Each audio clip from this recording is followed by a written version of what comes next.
Hey everybody, welcome back to the Hawkins Hellfire Collective. I'm Zach Grubb. And I'm Devin Grubb. And today we're going to be doing part 2 of Season 4, Episode 2, Vecna's Curse. Yes. So, do you remember where we left off? So, I mean, if we can go by my haphazard notes, the last thing that we were talking about was when Nancy and Phil and Jonathan go to the trailer park, and he has his first Vecna vision. Jonathan went to the trailer park? Phil and Jonathan. Fred. Oh, Phil and Jonathan. Phil and Jonathan. Phil and Jonathan. Yeah. And he has his Nothathan. Nothathan. We kind of went off the rails a little bit, going into like our thoughts about his Vecna course of action. Okay. But that was like the last thing that we talked about. Well, then the next thing we have to talk about is Argyle. I literally just have a quote.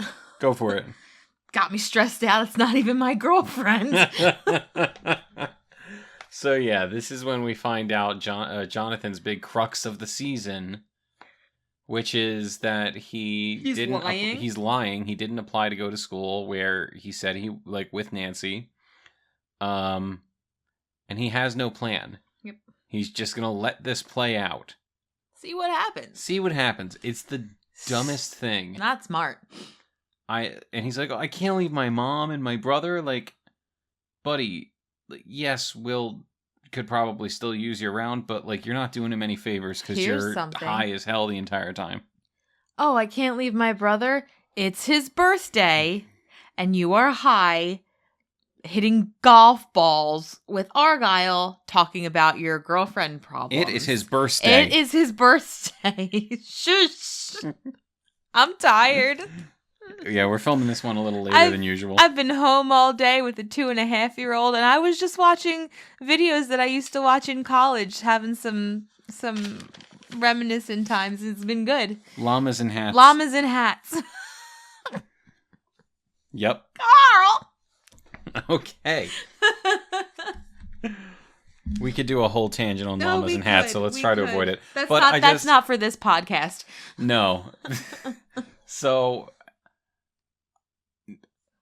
I know there's people out there who don't like Argyle, and my question to you is why? Yeah, why? What do you got against my man, Argyle? Argyle's great. Like he's incredibly funny. And somehow the voice of reason, like half the time?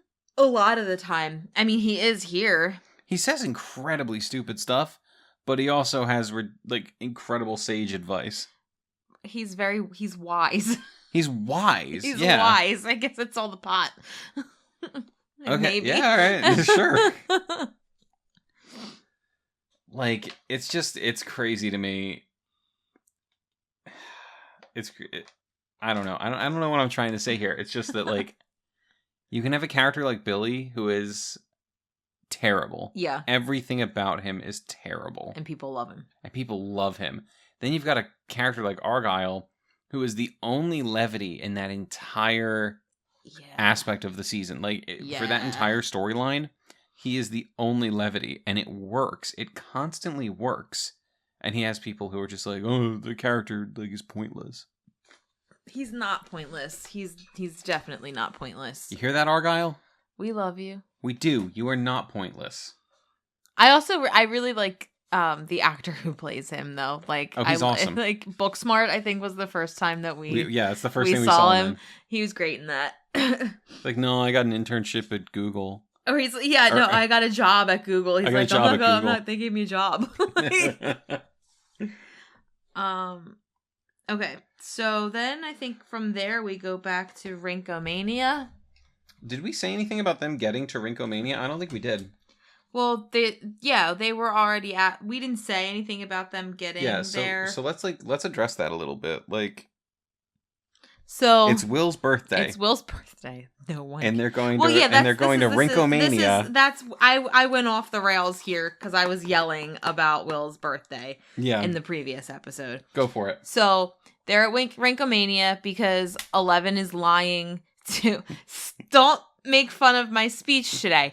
They're at Rinkomania because 11 is lying to Mike and saying that that's where all the cool people go to hang out, and you know she's friends with the cool people and Angela and all these and blah blah blah, and it's a big fat lie. And Angela winds up showing up, and all hell breaks loose is the best way to put it. Really bad hell and then really good hell, but that's later. It's very weird to me that Mike is so protective of her in every season. Like, he is so wary of anyone who could possibly do any kind of harm to Elle, even people he's friends with. Yep.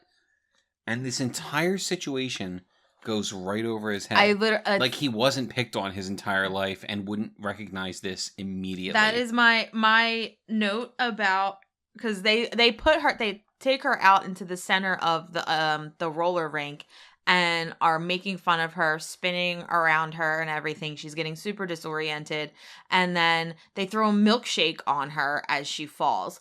But when they initially first go out there, like, Will looks like he's about to have a heart attack. Like, oh my God, what's going to happen right now? Yeah. And Mike is oblivious. She's like, he's completely oblivious. Fun. Okay, yeah, go with your friend. Like, you have to know just by her smarmy face that, like, this is not going to go well. It's like all of the character work they did on Mike for 3 seasons just falls away to make him this, like, incredibly self-absorbed moron. Like, yeah, Mike becomes Ted. You guys can't see me, but that's harsh. That's harsh words. But it's accurate. God. It's accurate for how he is, at least in the first half of this season. He is very much Ted when it comes to things that are going on in his life and around him. That's just worst case scenario for most guys, I think. You just become, you become the worst parts of your father. Would you say I'm wrong? No. Right. And I never would have thought about it that way. And it's kind of gross. It's disgusting. Yeah, it's very gross. But, sorry, it's my water bottle. But it's accurate. Like, Ted would be that way. Ted is that way with his kids, like, during everything. Just completely oblivious. But it's particularly annoying because that's never been Mike's character. No. Like, so it's like he went like 5 steps backwards instead of continuing to move forward and grow. No, I'm not saying that he's like that for the whole season, because he does have some, like, his more redeeming moments when they're at the end of the season. But it's at the very end of the season. It's like episodes 8 and 9. Yeah. Like, that's at the very end. So it takes you that long to become kind of who you were before. Like, why is there so much muck to get through? I think, just generally speaking, the Duffers need either less characters or less stories per season. There's too much happening. And there's no way to... Or I guess, you know what? There is. You could write these characters consistently. You could. But I feel like so many things happen throughout this series that are just for plot convenience. Mm-hmm. People act out of character for plot convenience. Like, my entire issue with Hopper in season 3. Yeah. And now Mike in this season, and honestly Jonathan too a little bit. Like, I can almost understand what they're going for with Jonathan. Like, his development and this kind of backtracking he's doing, being away from Nancy. You could frame that in a way where it still works. Mike becoming this dumbass. Yeah. It just doesn't make any sense whatsoever. So I feel they did the California crew dirty. Yeah. Like, I guess. Except for Will. And their story was boring. Yeah. You know? And I feel like part of it is, I feel like part of why we thought their story was boring and why we didn't connect with it is because two of the characters that we were dealing with in that aspect were not the characters that we know. No, they weren't. They were Mike and Jonathan in name only, not in action. Not in action. So, that's my thoughts on that. Yeah, and I'm sure we'll have more things to say about Mike, especially in the next couple episodes, because I remember during his whole like confrontation with Will about him acting like a jackass. Mm-hmm. The whole time I was like, "Yeah, Will's right. Yeah, like this is ridiculous." I'm sure we'll get to it later. Oh, we definitely will. We're gonna have a talk about that, I think. But just to kind of reset, get into a better headspace, getting back to our boy Murray. Our boy Murray. Murray, who had a VPN well before they were a thing. Yeah. Speaking of which, if you want to watch Netflix from other states, check out NordVPN. We're not sponsored by them, but we'd like to be. You were. Once. I did one ad spot for Nord, and it was great. They're great. I still use the service. Yeah. See? Yeah, isn't that how you got me my sheet music? It is. I'm a musical theater kid. Sorry.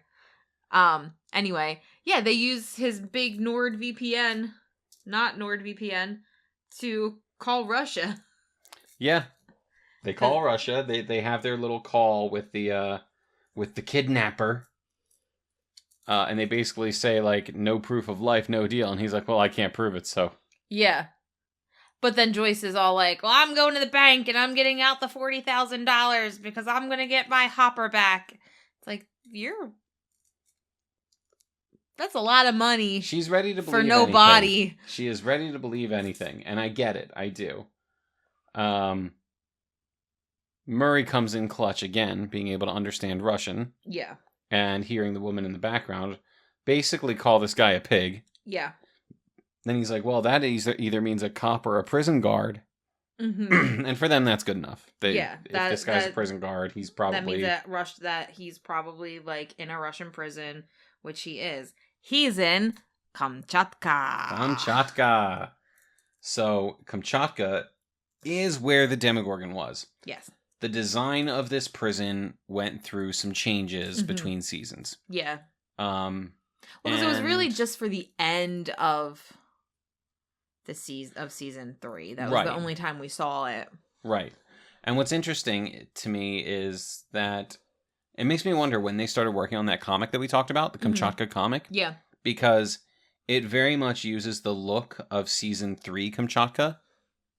And it looks nothing like the season 4 Kamchatka that we get. So my thought is that comic was being written after season 3. It must have been. And then it just didn't come out until after season 4 was already out. Yeah. Cause COVID put a lot of stuff on the back burner. So, I mean, it did. Publications, I would say, most likely had the same kind of hit that other things did. Things getting pushed back. I think you're onto something there. And it's kind of a bummer to me that they didn't stick with the original design of Kamchatka because it was much darker. It was creepier. Yeah. But I guess they wanted it to look more like they had to use more of it. They were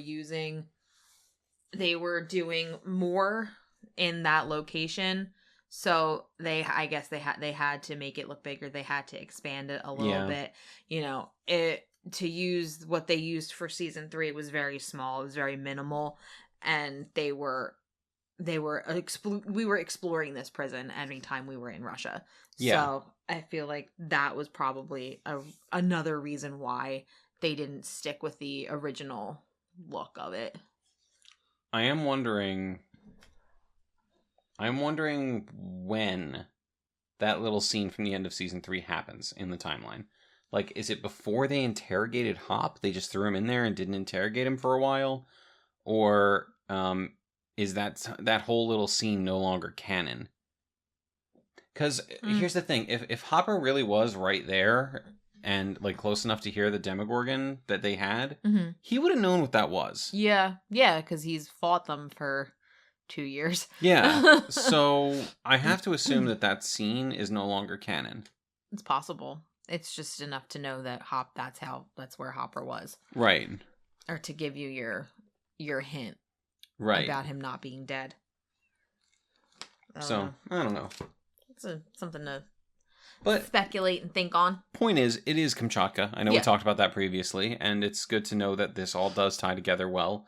I still stand by that comic. Really liked that comic. Really liked it as like an outside of the main story Stranger Things. Yeah, it was great. It was a great one. I really liked that, and I haven't really liked a lot of them. But I liked that one. I'm honestly wondering if that'll end up being made into a show, because they are doing these one-off stories. They're going to do a spin-off. There's going to be an animated series, because I don't think the animated thing is the spin-off. No, they're different. Yeah. So, there's a lot of different things that they could do. Maybe that is what the animated series will have to do with. They could do a whole episode on that for the animated series. Yeah. It would be cool. There's a lot that they can play with. They really have built this world. There's a lot that they can work with. Mm-hmm. So I don't know what you have next. Basketball club. Okay, yeah, I bet the basketball club. Yeah, because the basketball team. No, I mean basketball club, because they're all in the little clubhouse gotcha. being idiots. Yeah, so Jason starts his crusade to get Eddie in the Hellfire Club. Yeah, let me make another shitty little speech to inspire everyone to follow me and try to kill someone. And I realized, so my note said, don't they notice that Lucas is in the Hellfire Club picture? And then I realized after I wrote that down and said it out loud to you that he's actually not in that one. No, it's a different Hellfire Club picture. That's a different picture. The picture that they're talking about is in the yearbook, right? Yeah. And Lucas isn't in that one. Lucas is in another one. The missing poster. Eddie's missing poster. Yeah. No, Eddie's just in the Eddie's missing poster. At the end, what Are you sure? I thought the whole Hellfire Club was what Wayne is putting up on the please, I know my Eddie. What Wayne is putting up on the bulletin board that people keep vandalizing is just Eddie. Okay. Cuz there's some typos on there. Oh no, the image Lucas is in is the one that they find later on that's how they figure out he was in the Hellfire Club. Yes, that's how. Yeah. But anyway, so that's the start of Jason's crusade. We've talked about and Jason. Lucas does try to be like, it's just a game, guys. Like, it's not, it's not what you think, and they freak out at him, and he's like, oh, I only know it's because of my sister. Yeah, like, dude, you play. I will give this to Lucas. They did a really good job of during this season making you wonder whether or not Lucas was gonna go be on our side. Yeah, and after you know that he's still with his friends, the whole saying, "Oh, my sister plays," very smart. Yeah, very smart very move. Smart. Just he can stay close to the situation, but also not. Yeah. Get he's the murdered. Spy on the inside. Yeah, exactly. Until he's not. Yeah, Jason's like, yeah, it's just a game, but for some people it's not, and it warps their heads. He's very accurate to people today. He is. Well, because people don't change. No. Guys, I play so many violent video games. I have done horrific things in video games. Devin will attest, I am the gentlest giant you will ever meet. He's Mr. Sensitive.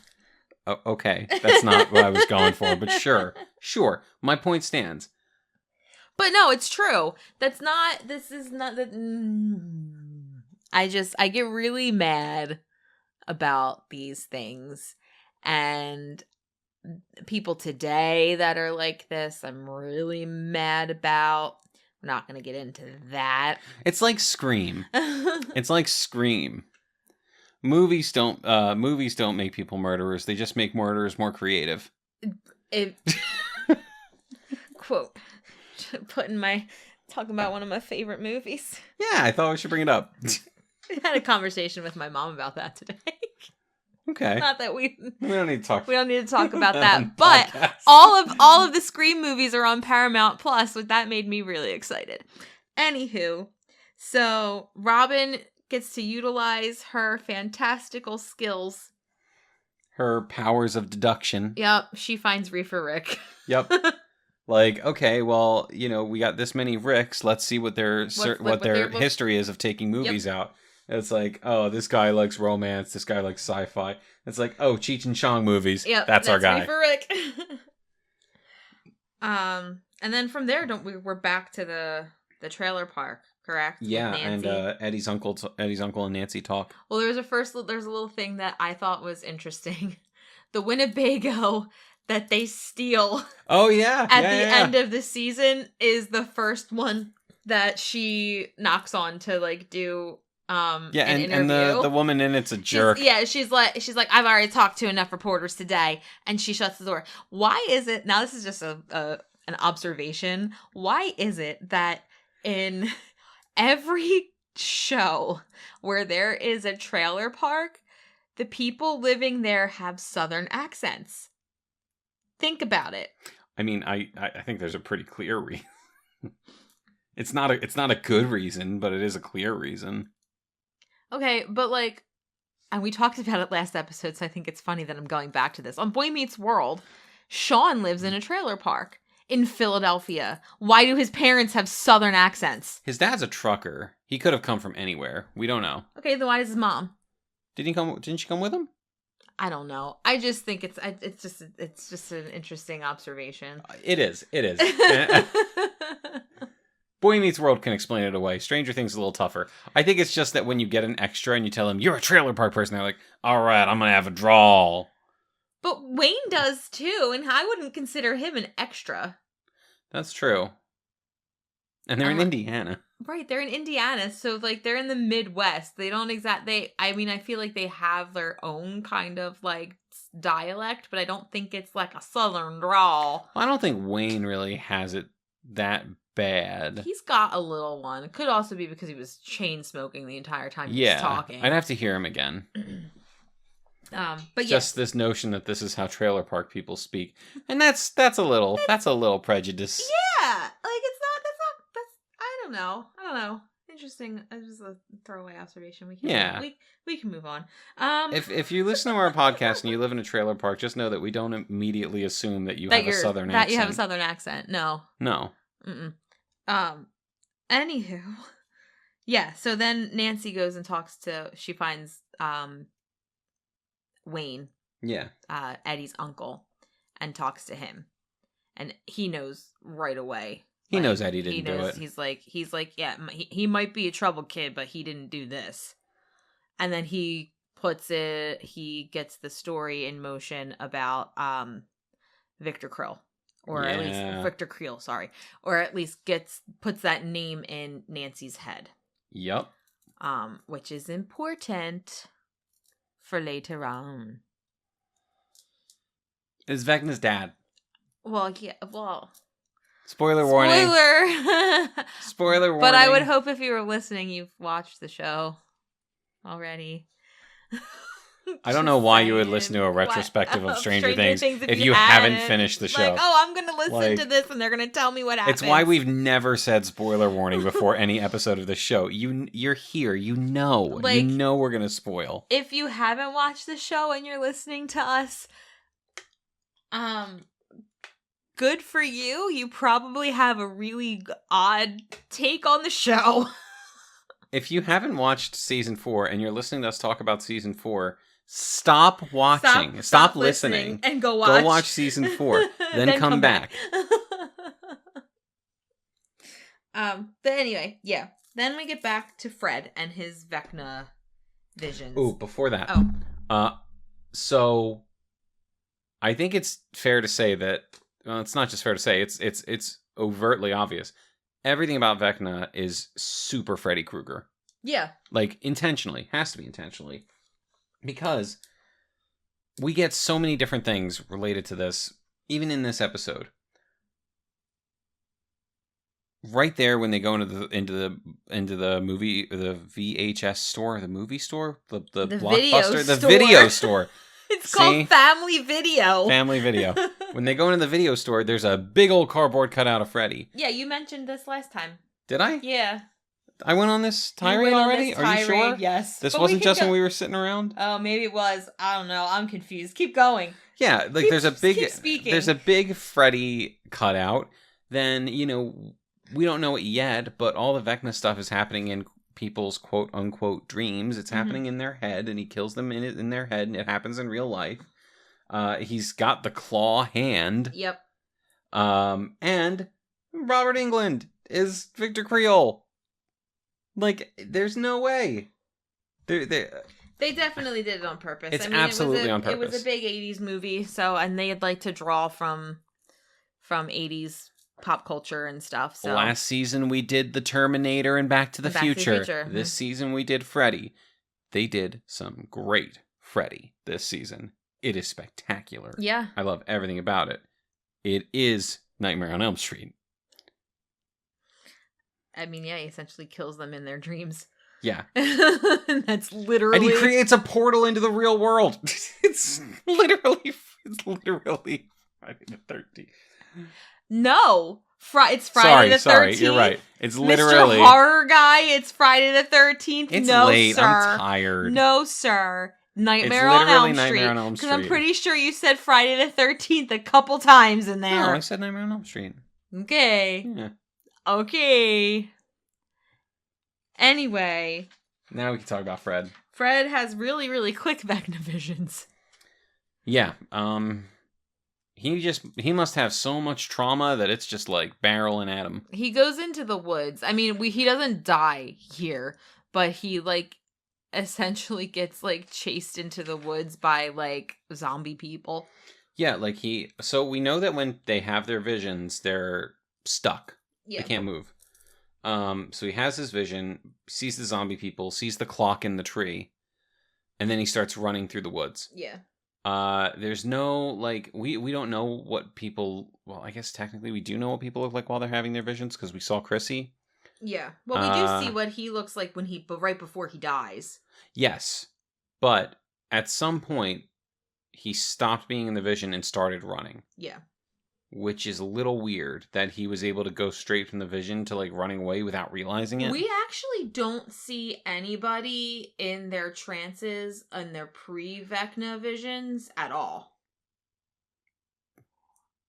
You're right. Because we don't even see that with Max. Because Max sees the clock in the school and gets startled by everybody else. That's a good point. But we don't ever see what she looks like when she's seeing that. The only time we fully see what she looks like in a Vecna trance is when she is sitting at Billy's grave in her full Vecna taking her over. So it may just be that until that final trance, they're not completely stuck. Mm-hmm. Which would make more sense for this scene. Yeah. And how he's able to start run running. Away. Because he does. He runs away, and he runs all the way into the street. Yeah. And not yet. Yeah. We got some things to we happen got some first. Stuff going on. Such as Rollergate! Yeah.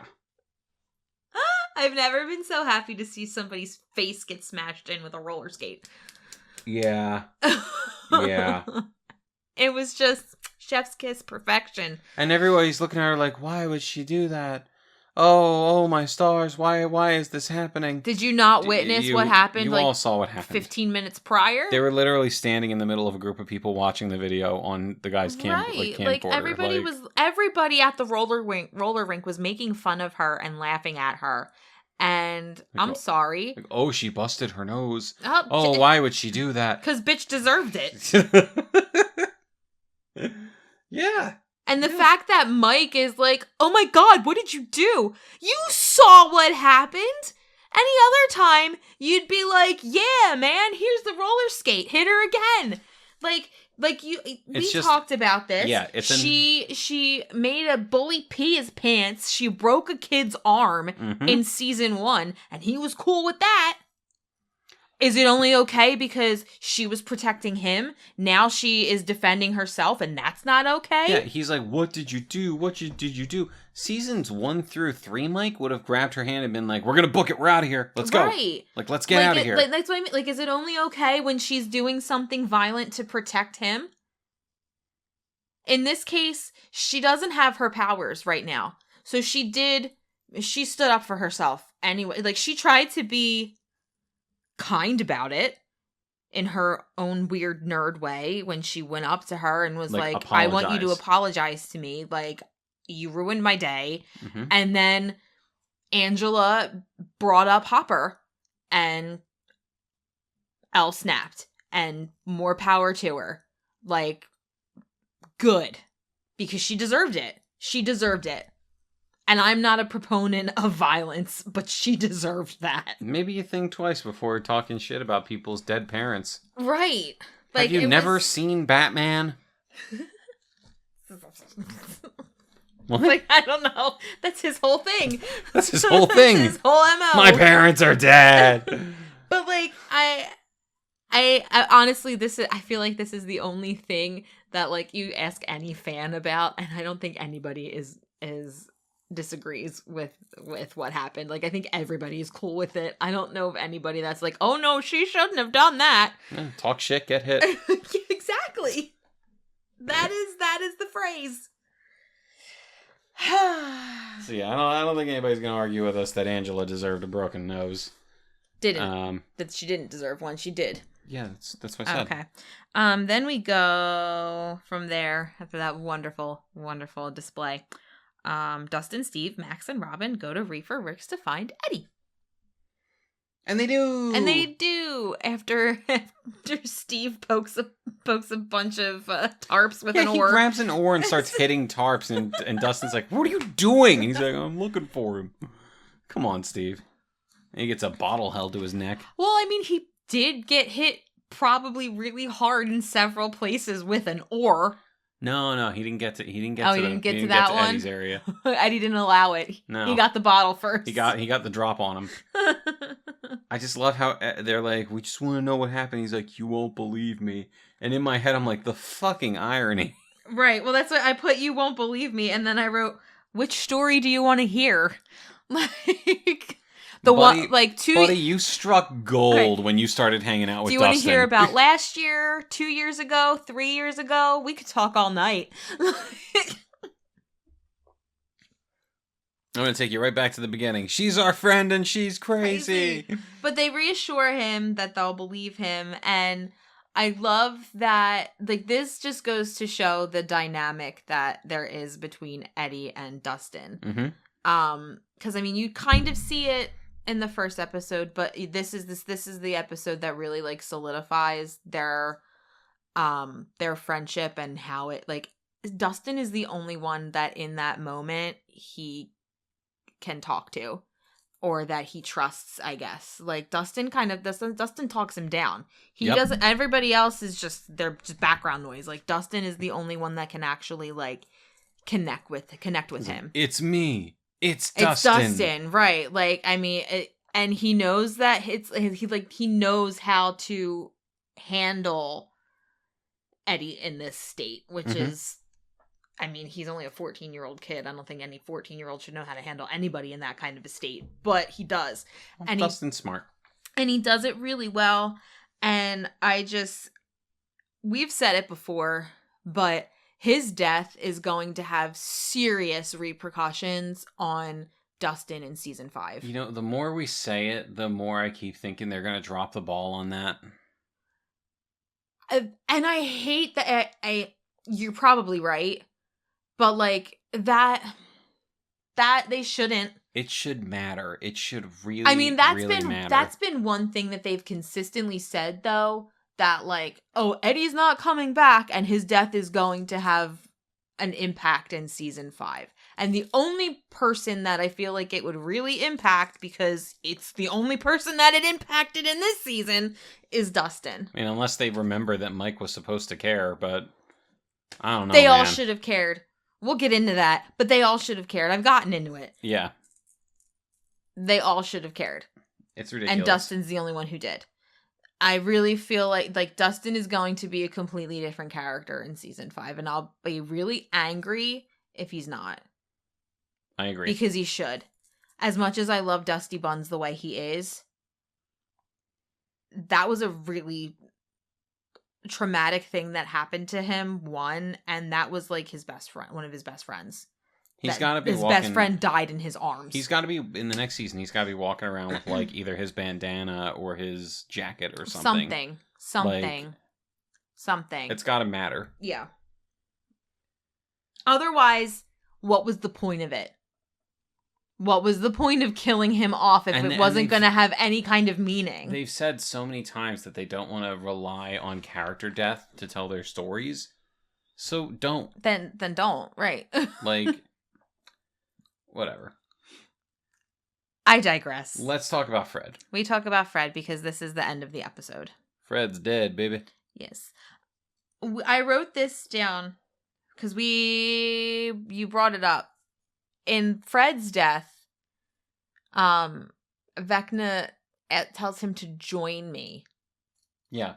What is we wanted to talk about that. What is that? Yeah, it's an interesting question. Weird. It implies something about that him like making portals. An army or something. Well, in season 3 he made an army and he was getting people to join him, quote unquote, by becoming part of him. Yeah. Or becoming part of the flesh eater, the rat monster. The flesh flayer. Yeah. So when he was saying to join him, that's what he meant. He meant literally becoming part of that. So he wants these people to join him and he uses them to open portals. It makes me wonder if, like, yeah, they're dead, but like maybe they are now connected to Vecna in order to keep those portals open. I just had a thought. Does it relate to a certain character from the end of the season? Season? Because if it does, we shouldn't talk about it now. No, I was going to talk about how. I mean, I'm jumping ahead a couple episodes, but when we get into like Vecna's mindscape, the people who he has killed are there. Yep, and they are like tied up in his like tentacle things. Now they're dead, but I'm wondering connected. If that's what. That is them like, joining him. What if the whole point of this, like, floating in the air and him holding his clawed hand over them is that he is literally taking their minds? Yeah. They are part of him after this. I think that's probably... I feel like that gets brought up again in stuff. But I'm not 100%. I don't think so. I think this is an original theory. But yeah, I mean it makes sense. That would be how they join him. He takes them. Mm-hmm. He's already taken over their mind by like he's controlling them. He's controlling their mind. He's just taking it now. What's left of them is being used to keep those portals open. Mm-hmm. That makes sense, and that would be he needs 4 portals. He needs 4 minds. Mm-hmm. Which would.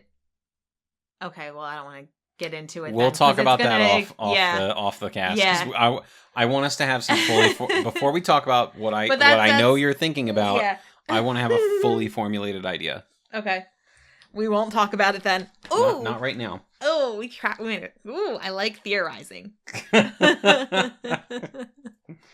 So I think it's interesting that Vecna lets Fred run until he's where he needs his portal.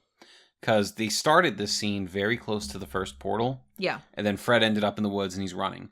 So Vecna clearly pulls that last vision strategically and waits until Fred is where he needs him to be to open up that portal. Well, I'm not 100% sure that it's where he needs them to be. Only because I don't necessarily know that the basketball kid was supposed to die in the lake.